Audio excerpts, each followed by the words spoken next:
Alrighty, everyone, hello, and welcome to another episode of my nonsense, and definitely also B-Lock's nonsense. Oh no, evil man!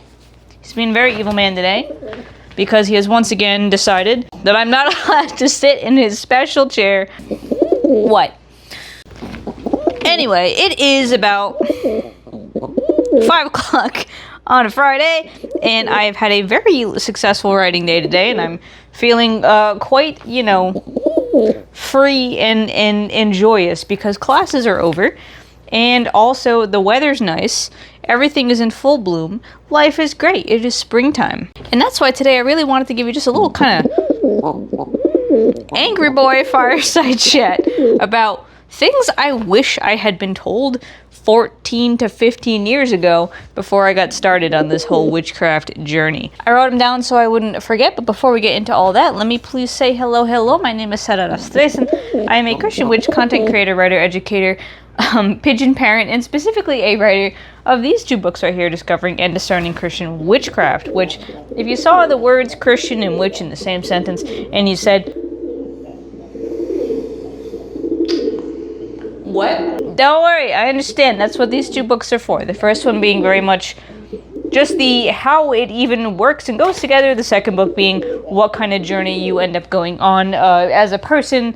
Just a transformative spiritual journey when you get into this kind of path. Because let me tell you, you don't do the type of bullshit we do and come out the same as you went in. I'll tell you that. If you're interested in Christian witchcraft, I highly do recommend you get those books because they really are a good one-stop shop for figuring all this kind of stuff out. But if you don't want to grab a book just yet, totally fine. I totally understand. Go ahead and like this video, subscribe, and ring the bell because we do post topics like this every single Friday. And if you love the work that I do, you'll want to throw some more support my way. First of all, much love to you, but second of all, there is a Patreon where you can go subscribe and you can get these videos 2 weeks early and ad-free, as well as a bunch of other stuff throughout the week. With all that said, I got 7 things on this list of what I wish I knew before I had started witchcraft. Now, I've talked about my background in becoming a witch of any kind on this channel before, and to make a long story short, basically, I was an 11-year-old with unfettered internet access.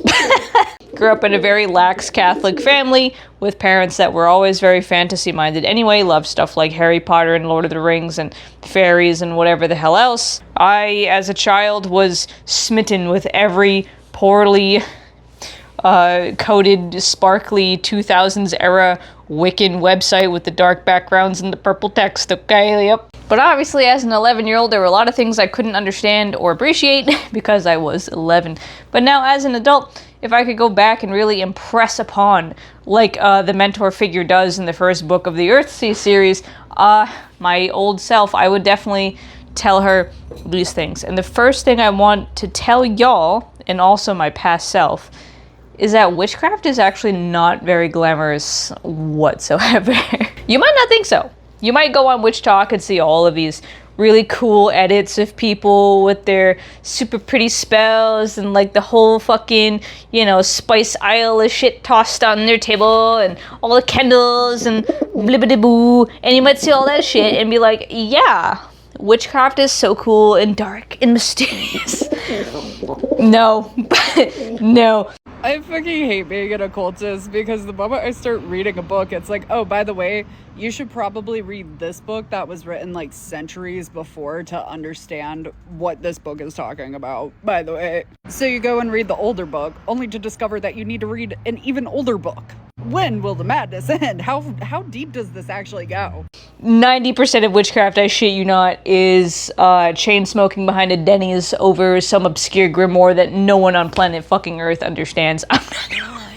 Like, bro, you start talking about shit like the 3 books of occult philosophy, the Book of Oberon, the fucking Sworn Book of Honorius, or Summa Sacra Magica, or anything else like this, and you realize that, like, wait the fuck a minute. First of all, 90% of this was written by Catholics. And second of all, 90% of this is like not even applicable to modern life anymore because it was written by people that thought you could cure illness by just like rubbing random ass plants on people's heads and other stupid things. Like half of Agrippa's medicinal remedies when he was working as a doctor did nothing, you know what I mean? But he sure believed they did something. You read books like the Alchemical Handbook and realize that, wait a minute, this shit's just fucking potions class.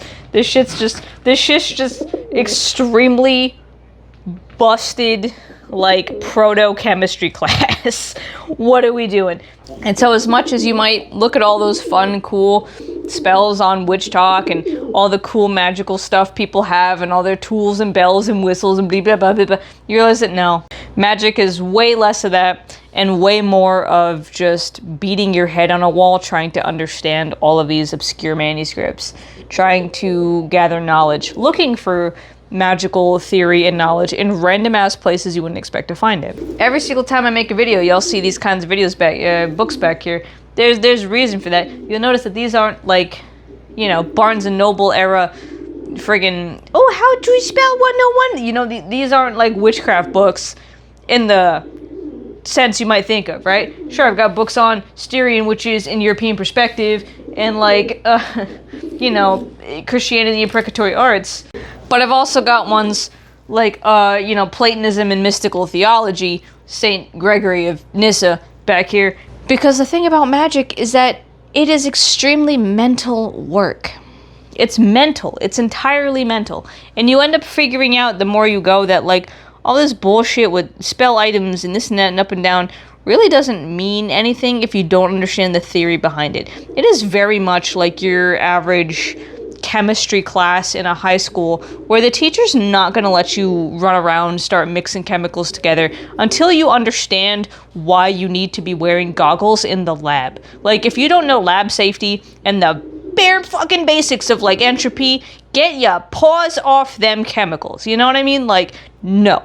Magic is entirely the same way, but the problem is that a lot of people start mixing chemicals before they, you know, learn about any of the theory. And that's why you get so many ex-witches to Christians, because a lot of them just jump straight into doing and not into learning, and they get themselves very twisted up into pretzels very quickly, which is completely expected and completely understandable. You know what I mean? Like, obviously, if you don't have an adult in the room to sit you down and tell you that you shouldn't be fucking with things you don't understand, you're gonna fuck with things you don't understand. Wow, who would have thought? But with that said, you come to find out that, like, there's a reason that, like, the wizard in the high tower stereotype exists, and why wizards specifically are always portrayed as, like, just old professor dudes with their pointy hats and their, like, really fucked up messy towers full of books.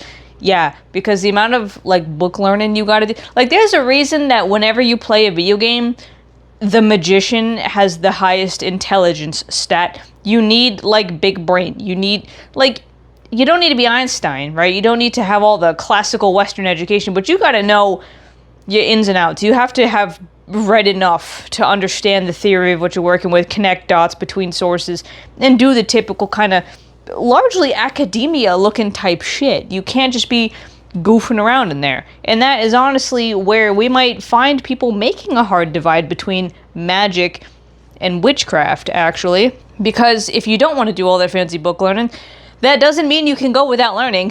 It just means you're going more the folk magic direction, right, of our ancestors, like in Polish folk magic and Italian folk magic and Slavic folk magic, Baba Yaga's Book of Slavic Witchcraft and all these kind of things. These ones still require you to learn, just from less formal academic sources and from more colloquial, familial, ancestral sources, right? So witchcraft is that kind of concerned with the everyday type magic, witchcraft being the thing that is concerned with making sure the hail doesn't kill your crops, making sure your cows produce enough milk, you know, making sure you get the husband that you want when the yearly matchmaking ceremonies go on. That's more witchcraft, whereas magic is like, let's turn lead into gold, and let's, you know, command the demons to tell us where the treasure is, and let's use the stars to chart out the future of the country for the queen, like that type of shit. So the real division between magic, ceremonial magic, wizardry, and high occult philosophy and witchcraft when you know it's gender and class. The men got to be all the special ones playing with all the occult crazy stuff and getting those high court positions. The women were bumming around with the witchcraft and often getting killed for knowing their way around a fucking herb garden. It goes how it goes. That's a conversation for another time, though. The point is that when you get into witchcraft, as we modernly define it now, which is just anything that isn't standing around singing really shitty praise hymns in some fucking auditorium of a church, congrats. You have to do a lot of reading. You have to do a lot of studying. You have to do a lot of pain in the ass nonsense, and not a lot of actual arranging of big fun looking spells. As much as we'd all love to spend 3 hours setting up a salt crystal circle on the fucking floor with our friends, that's really not the most efficient use of a wizard's time, I will tell you that. Too many books to read for this bullshit.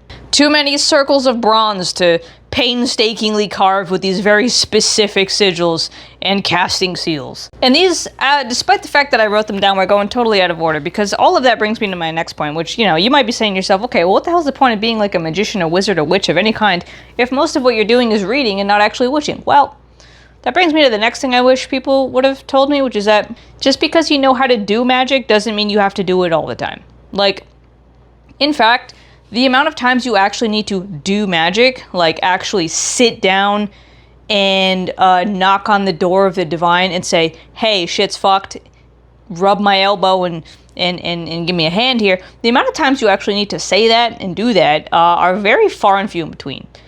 Most things in life can be solved with a proper adult conversation. Most problems with other people can be solved with a text or a quick coffee meeting. Or most issues in life can be solved not with magic, but with sheer elbow grease and some fucking aptitude, right? Like, there are times where you might start rustling out the spell materials and all that kind of stuff because you have tried every single possible option and it doesn't seem to be working for you.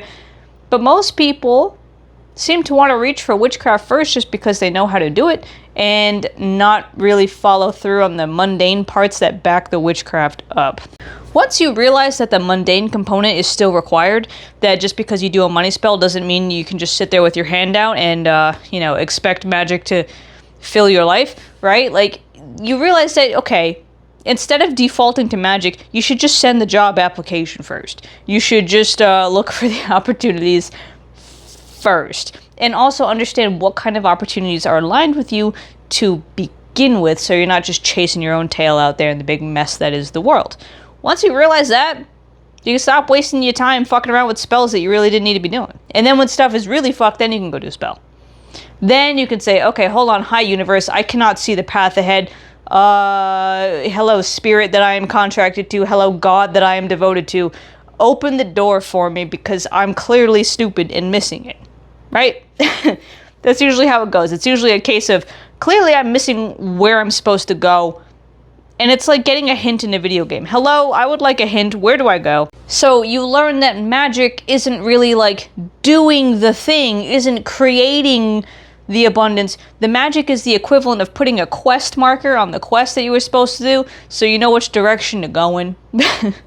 So you're not just running around saying, well, I don't know what to do with that quest, so I guess I'm just going to run away.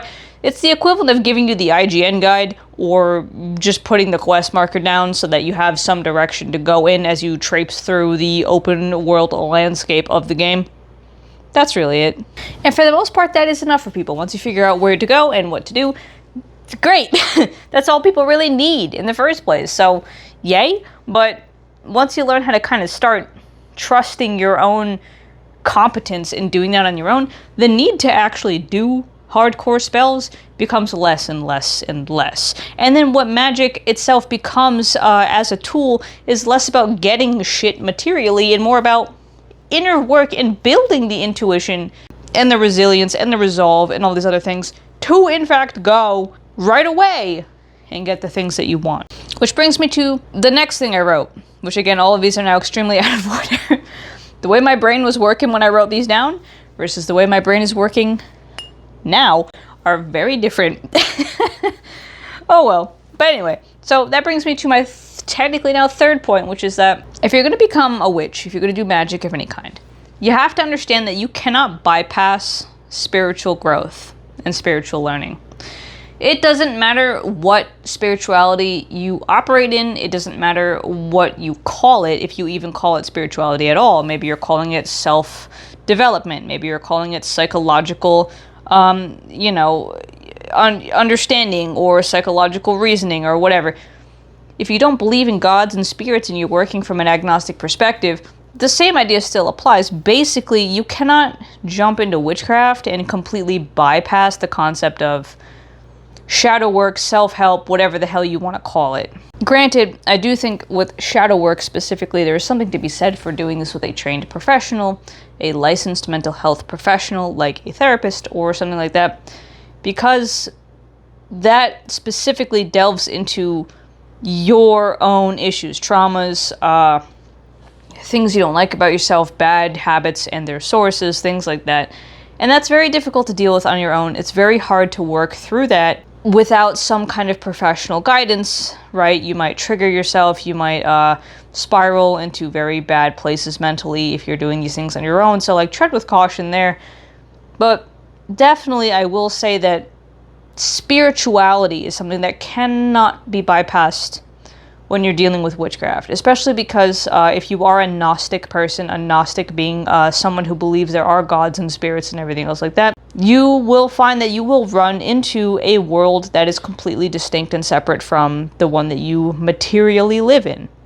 You will find a world full of characters, basically.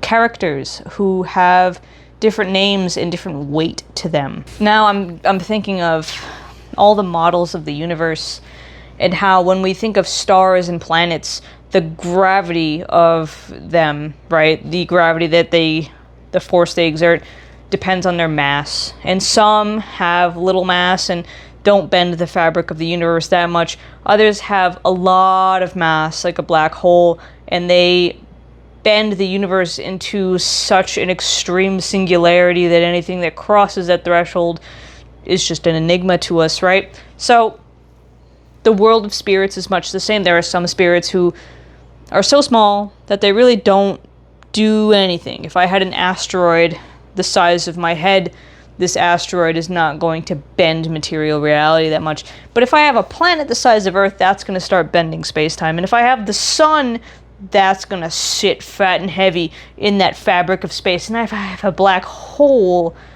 Nelly, that's going to really sit in that shit, you know? And when you do witchcraft and you do spirituality-related things, you find something similar with the spirits, that depending on their origins, their heft, their purpose, their place, they have those similar kind of reality-bending characteristics, right? God being able to create that fabric, other spirits being able to heavily bend, rend, and otherwise just distort that fabric, and other spirits just kind of passing by, you know? And to come into contact with a world like this becomes, in my experience, the central focus of witchcraft and spirituality. It's really not about random shit I can get myself. Like, whatever. You know, if I wanted to do magic to find treasure or to gain great riches and to do all these things, like, I could, you know? I could very easily use what I know to do very ridiculous things that on the surface of this very material-minded world look great and underneath it are not, right? But the problem is when you don't bypass spirituality, when you learn the theory, when you learn the philosophy, when you learn the apologetics, when you learn the mystical elements and all these other things, you realize there's something way more important than any fun you could get yourself here, right? When you stop treating magic like an action replay or like a cheat code in a game and start seeing it as the tool it is for self-mastery, the entire game changes. The entire thing changes, like, so radically. And you start to understand that the greatest witchcraft you can do has nothing to do with outcomes materially, right? Like getting love or getting money or getting whatever, and everything to do with how you engage with the world, how you understand your place in the world. And that's where spirituality comes in. So for me as a Christian, which obviously my spirituality exists in the paradigm of Christianity. Christianity kind of gives me the sandbox in which I operate and understand and set boundaries on my expression of my spirituality and my engagement with my spirituality, right? It's like playing different board games. Depending on what religion you do or don't choose, changes the rules of the board game. The game of Sorry is going to be very different than the game of Uno or whatever other card or board game you could think of. So too are the philosophies of different religions going to swing pretty heavily. You can get very different philosophies between religions. They converge around similar themes, but they have very different approaches to the ideas of living a good life in relation to other people. And so when you choose a paradigm, you choose a spirituality, something like this, you do in fact find that the main point of your magic in your witchcraft is going to be that aim of theosis, right? That theosophy, those kinds of things where you are reaching for understanding and enlightenment and connection with something greater than yourself, these, universe fabric bending forces, rather than chasing stupid shit like a good harvest and, whatever, that really in the end of the day doesn't matter that much to the immortal soul. This is why ceremonial magicians tell you, yeah, sure, witchcraft, 10% of your magic can be for dumb shit like money and love and beauty. 90% has to be about self-mastery and connection with something greater than yourself. And that doesn't look glamorous at all. It doesn't look fun at all. It doesn't look interesting at all. It just looks like a bitch sitting there surrounded by her books. It looks like that old fucking wizard with the stupid pointy hat sitting in all those books doing fuck all. And that shit. And that's what I'm saying. It's not glamorous.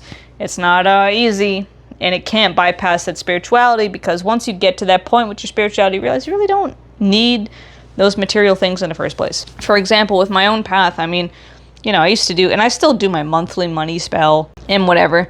But my focus with the money spell became less about, like, hey, I need money, and more just a point in the month to sit down, focus on God, and say, thank you for sustaining me all the time that you have.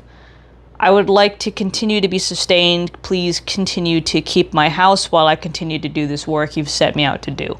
It's less about, I need money, and more about gratitude and a recognition of a covenant, More than that, it's the recognition that I am already wealthy. I don't need to ask for more, when what I already have is a place people dream of, Like, what I have right now is already more than enough. Sure, I'm renting a 2-bedroom apartment, and sure, I, cook all my meals from home, and I wear my clothes until they have holes in them, and blah, blah, blah. But, hi, in all those things, I have a roof above my head. I have food. I have clothes. Like, I'm already very wealthy, just in that aspect. Redefining wealth, understanding what wealth actually means, that's part of this witchcraft thing. That's part of this, magic and spiritual growth. And in that, I also wish someone would have told me how much relationship plays a part in magic. That's thing number 4 here, is how much relationship plays a part in magic. And I'm going to bring up that Religion for Breakfast video that kind of just very much summed it up when he was talking about, why does magic and fantasy always feel so fake? Well, because magic as we understand it in the real world has a lot to do with contract and relationship, with man looking at divine and saying, hey, cut me a deal here, do something for me real quick, right?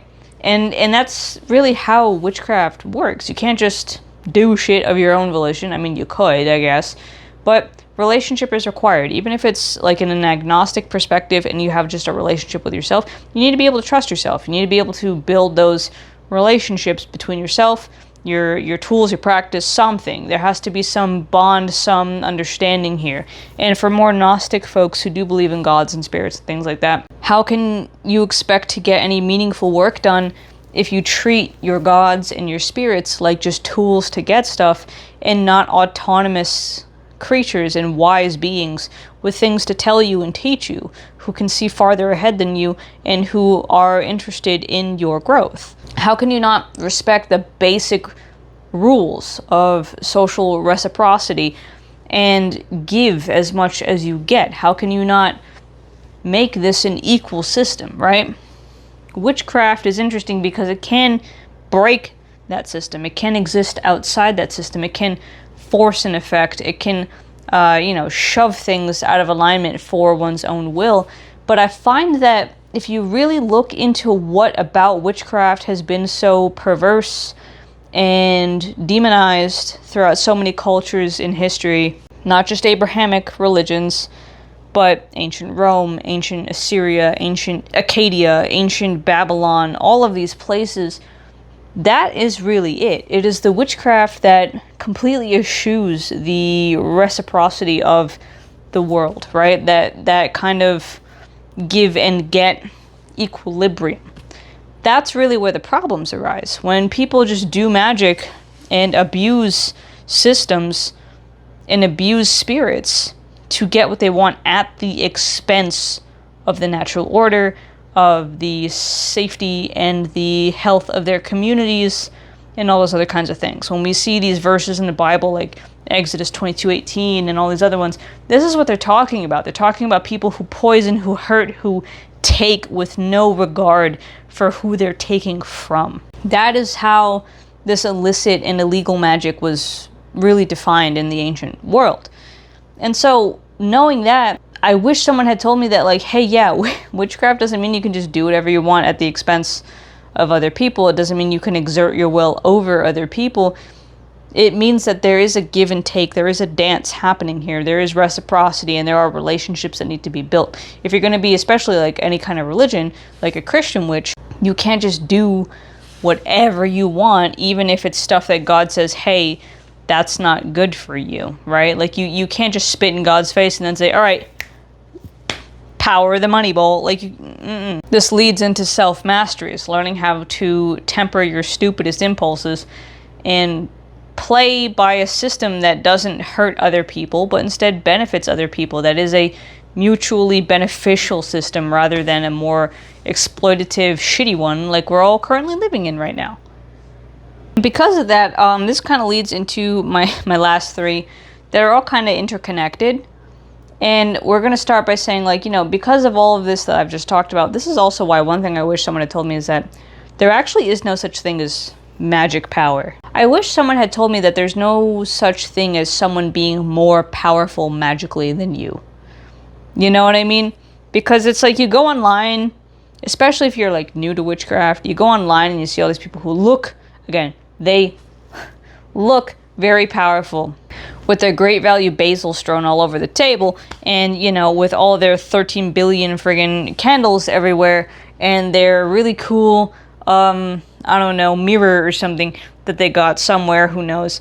And it all looks very official, and it all looks very, wow, witchy and powerful. You've got people who are coming out and saying, like, my witchcraft's more powerful because I take the effort to go outside and blah, blah, blah.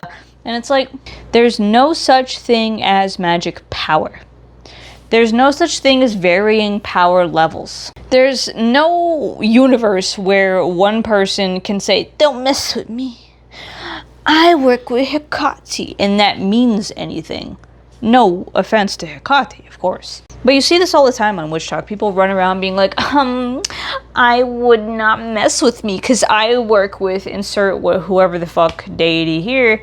And it's like, that's great, but like, if there's one thing I learned working with literal God, like literal the God of all gods, the King of kings, the fucking source of all that is, was, and will be, like, the second you start talking like that, your ass is getting dropped. The second you start treating your spirits or gods or whatever like Pokemon that you can throw out like you're some fucking Elite Four mastermind, you will get your shit rocked, because the gods are not here to play these games for you. These spirits, these relationships, they're not here for you to use and abuse like that. First of all, these are autonomous beings that aren't going to just do whatever you tell them at the drop of a hat. Second of all, again, if you're wasting all that money on materials, it just tells me you need to convince yourself way more than I do of what it is you're trying to do. And if you don't spend all your time, going back to point one, doing the reading, understanding the theory, picking apart how all this works, understanding the how, then you're not gonna you're not gonna understand why what I'm saying is true. You're not gonna understand it. You're not gonna understand why I can read a psalm and wreck someone's 13-day built fucking nonsense super circle ritual and whatever. You're not gonna get it. It would sound ridiculous. It sounds impossible that I can just look at that person's wards and defenses and fucking shatter them. It wouldn't make any sense. But that's the thing I wish someone had taught me, is that that's how it works. There's no such thing as magic power. There's only such thing as willpower. There's no reason to be afraid of practitioners who boast about their skills. There's no reason to be afraid of anything or anyone. There's only a reason to accept consequences for your actions. If you want to go hurt somebody, go do it. Just know that there will likely be repercussions. Be ready to accept the consequences of your actions, and you will never have to fear anything. You will never have to fear even God. Like, just do and know that if you get fucked, and you earned it. You know? Part of people showing things like this with the fucking with all the big spell setup and the bullshit is to convince you, the reader, or viewer rather, that it is doing something. And that's actually part of this book. That's called liturgical magic.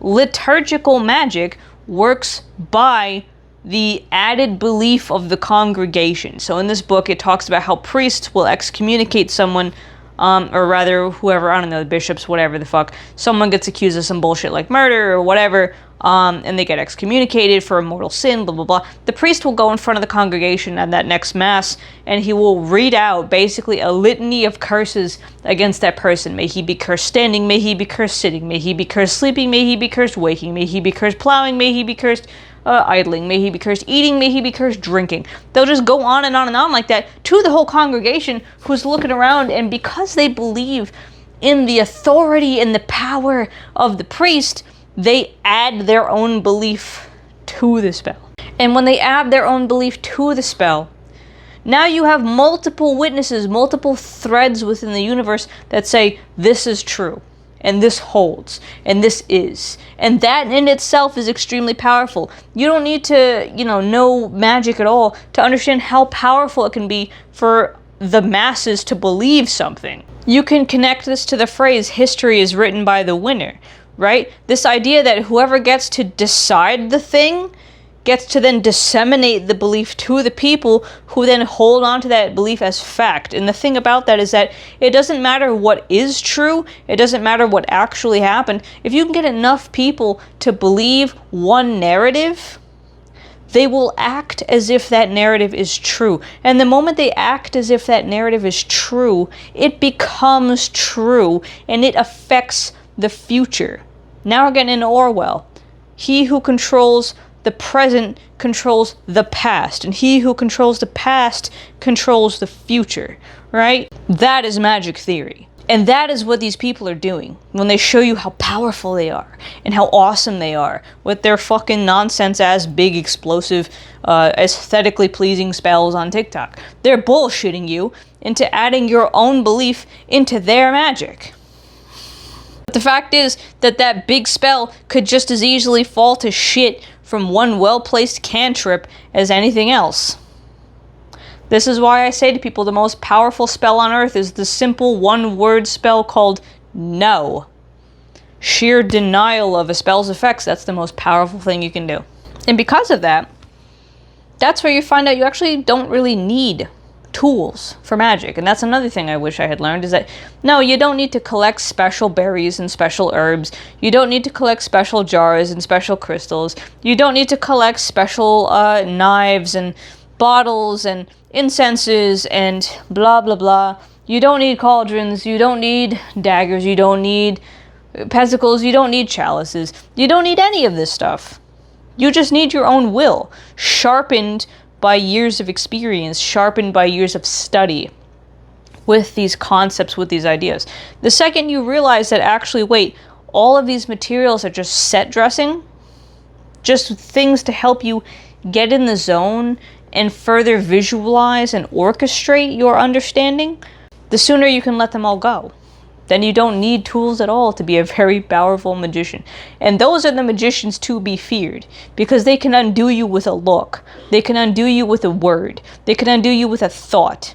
Those are the witches that are truly fucking terrifying.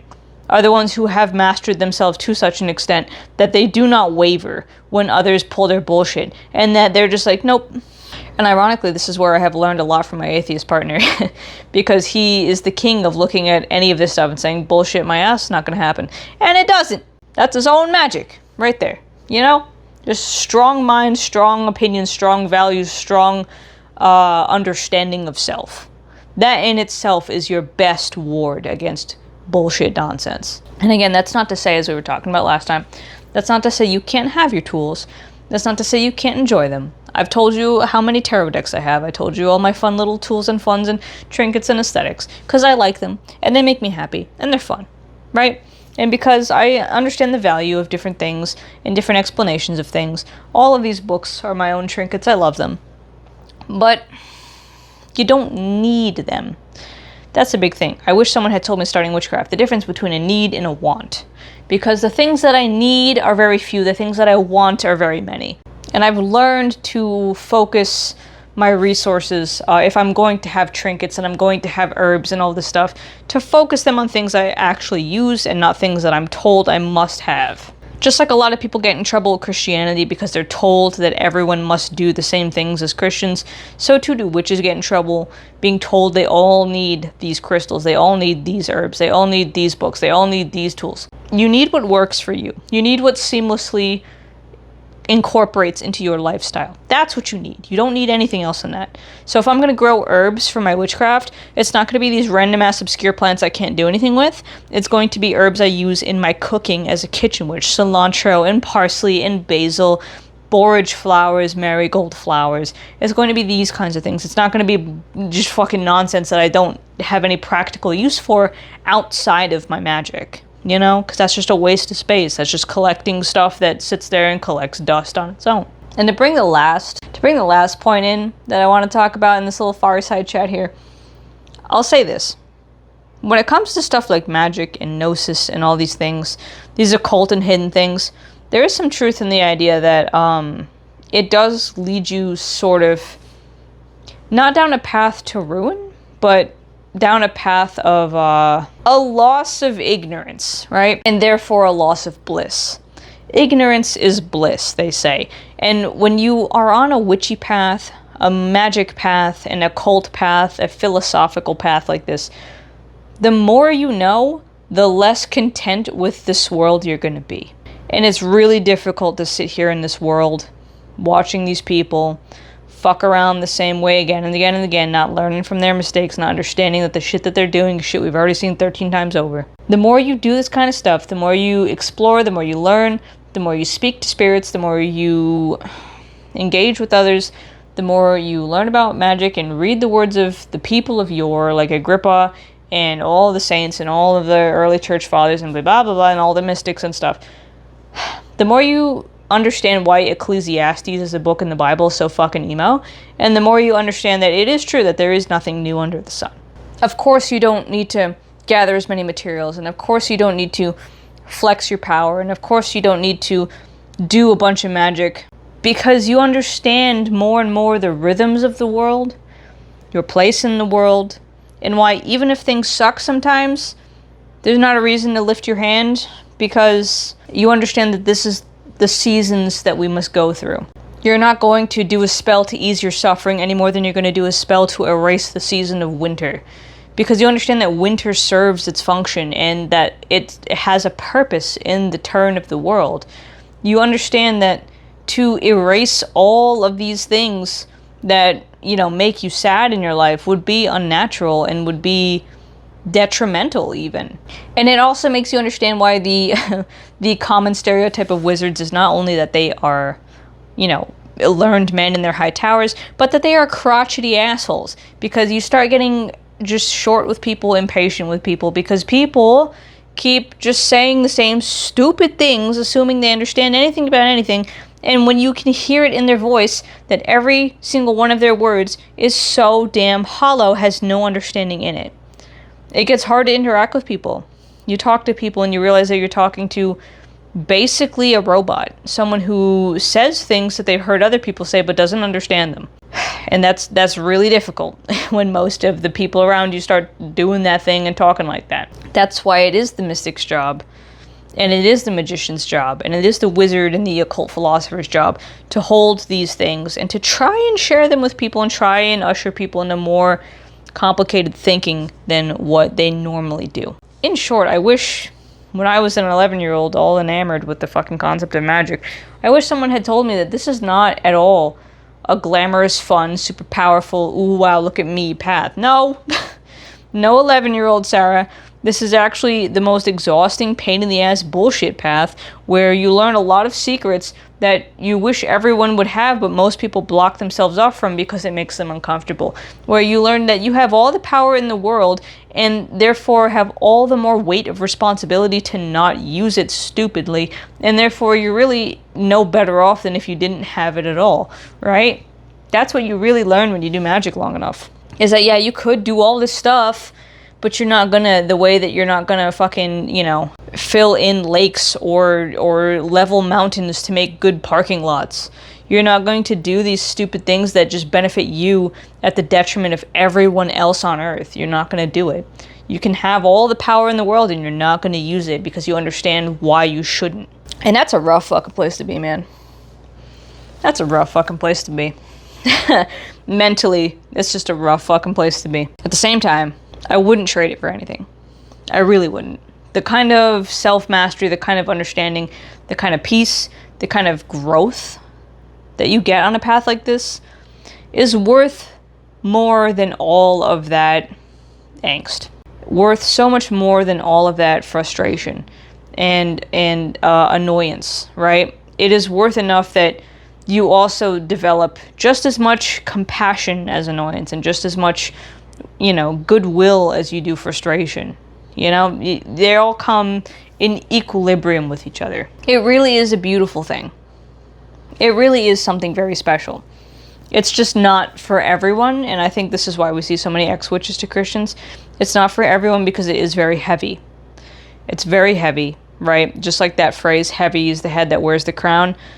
Heavy is the hand, right, that holds the staff, too. Old are the bones that have studied many, many, many, many books. So, you know, not a lot of people want to do that. And that's fine. You don't have to.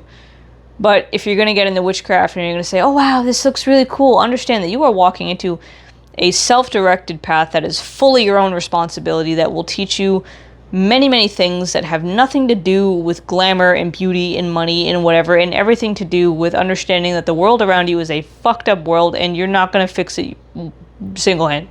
And that, in fact, the best you can do is simply usher along the natural rhythm of what is. That, in fact, you are not a hero and you are not, you know, the greatest of the great, and that your path on this earth is not nearly so flashy and in the spotlight as one would make you think this kind of thing would do. It's about grinding your ego into dust and then doing what needs to be done, not what you want to do. And honestly, if you told all that to my 11-year-old self, I don't know what she would say. I really don't. I feel like she would very bravely be like, yeah, I'm gonna do it anyway. And then still end up right where I am right now. But like, again, maybe that's just a sign that there are some people who are suited for this, just like there are some people who are suited for fucking chemistry and marine biology and math, and there are some people who are suited for writing and law and whatever else, right? Some people are suited for some things, and that's just always the way it's going to be. Not everyone can be a priest any more than everyone can be a fucking bioengineer. It just is what it is. People have different talents and passions and loves and skills, and we need all of them. So, hey, there you go. You know what I mean? If you listen to all of this and you say, oh wow, that sounds like it sucks, I really don't want to do that, don't do it. Walk away. Trust. Walk the fuck away. But if you listen to all this and you say, yeah, it sounds about right. Yep. Yeah, I would like that. Then congratulations. I would pour you one of these gin tonics, but I don't have a way to transmit it through your screen. You know what I mean? All that to say, that's what I would have liked to know. So, tell me in the comments, what have you found out across your witchy journey, and what do you wish someone had told you before you got started? let me know. And I will see you guys next time for some more good chats. See ya.